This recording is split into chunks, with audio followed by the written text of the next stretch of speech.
Hello and welcome to the fourth turn of Ghemehaal Annihilation, a Warhammer 40,000 campaign adopted from the Firestorm campaign system from Battlefront Miniatures.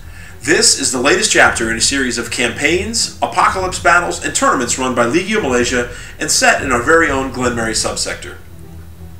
At this point in our story, Imperial forces have managed to cut off and almost completely annihilate the southern Chaos salient. Supply lines were a huge issue for the Chaos side during this turn, doubtless playing a hand in the Imperial push. Red Eye's assault and capture of Jessica Knox opened the road to a possible counterattack to recapture Olin. All this, combined with a disastrous Chaos exploitation phase that saw them literally give away the crucial Blasted Plains territory, makes this turn a must-have for both sides. With all this in mind, I asked both commanders what their respective plans were for the fourth campaign turn. In turn 4, we're supposed to cut all the rail lines, take Xerxes, and to go through the Veil defense line. After a stunning turn 3, led by the heroic Red Eye, we will liberate Olin again.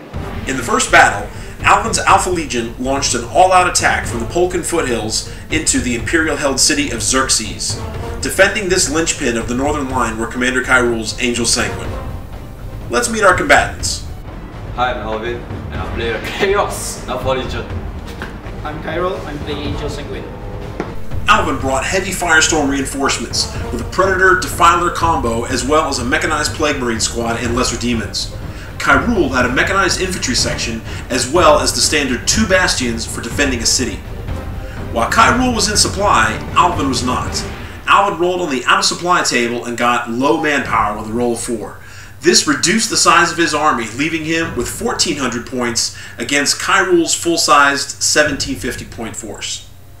In a 1,750 point objective-based battle, Alvin's Alpha Legion force somehow managed to defeat Kyrul's Angel Sanguine, despite being outnumbered and out of supply. All of Alvin's Firestorm troops occupied the city, while Kyrul's beaten and demoralized troops fled to Kalichi's Novum as the city burned. Chaos victory. Up next, Prince Suban marked his return to campaign action with a vicious attack on East Bellador from the Nerazaf Gap. Defended by Arzmi's Grey Knights, this battle promised to be a deadly conflict between bitterly opposed foes. Let's meet these paragons of mighty hobby. I'm Demon Prince Ghemehaal, I play Chaos Demons. Hi, my name is Lord Inquisitor Arzmi, Spears Wilhelm III, and I play the Grey Knights. Suban added a squad of Lord Mithras' own Unclean Terminator Elite, as well as a mechanized Plague Marine squad of demons. Arzmi had no Firestorm troops to draw on in East Bellador. However, because he was defending part of the Bale defense line, he was automatically entitled to 1 bastion. After a hard-fought 1,750 point kill point-based battle that resulted in both armies suffering extreme casualties, Arzmi once again prevailed against Chaos. Suban's Plague Marine squad was destroyed and returned to the Chaos reinforcement pool, while the Terminator squad retreated to the Sumarkin reservation. Arzmi advanced a mechanized engineer section from the Rykov Flats to occupy the now liberated Nerazaf Gap. Imperial victory. In the final battle, Red Eye's forces continued their relentless march, finally laying siege to Olin from Jessica Knox. Would Iqbal's Heretic Inquisitor be able to resist Red Eye's Blood Angels? Let's meet the fighters and find out. I'm Iqbal, I'm an Alpha Race. This campaign I play the role of Captain of Red Eye, Blood Angel Renegade. Red Eye reinforced his attack with a Leman Russ platoon and a lone Leman Russ tank, giving him 3 of these powerful Imperial Guard tanks at his command. Iqbal added 2 Chaos Dreadnoughts as well as command of an off-table Death Strike missile. While Red Eye was in supply, Iqbal was not due to the city being surrounded. Iqbal rolled on the out-of-supply table and also got the low manpower result, reducing his army by 20%. Win or lose, this promised to be a key battle of the turn for Red Eye's daring thrust into the Chaos lines. After a bitter struggle in the ruined streets of Olin, Red Eye's Blood Angels claimed victory against the foul minions of Inquisitor Kraven. Both the Death Strike and Dreadnought detachment were destroyed by Red Eye's righteous wrath as he captured the key Imperial city of Olin. Imperial victory. Once the battles were fought, we turned back to the map and completed the final part of the turn, the strategic phase. Once again, nothing much materialized from the sabotage and security portion. Imperial gains and the lack of a serious chaos breakthrough over the last couple turns have made restricting movement very difficult for the saboteurs. Alpha Legion operatives were unable to effect troop movement through their activities. In the exploitation phase, Chaos snatched up the Ryakal Forest and Low Run Bog, while the Imperium took back control of the now unoccupied Eastern Great Forest. Strategic moves were finished, and the turn's victory point totals were added up.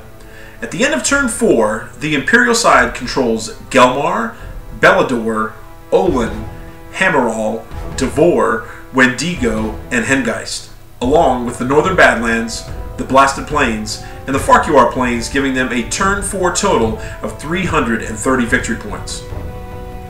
Chaos controls Necros, Gregorius, Hexus, and Xerxes. With the rapid reaction force they captured in turn 2, this brings the Chaos total to 145 victory points. This slightly decreased the Imperial point advantage from 205 in turn 3 to 185 for turn 4, with both sides taking damage without a decisive blow struck.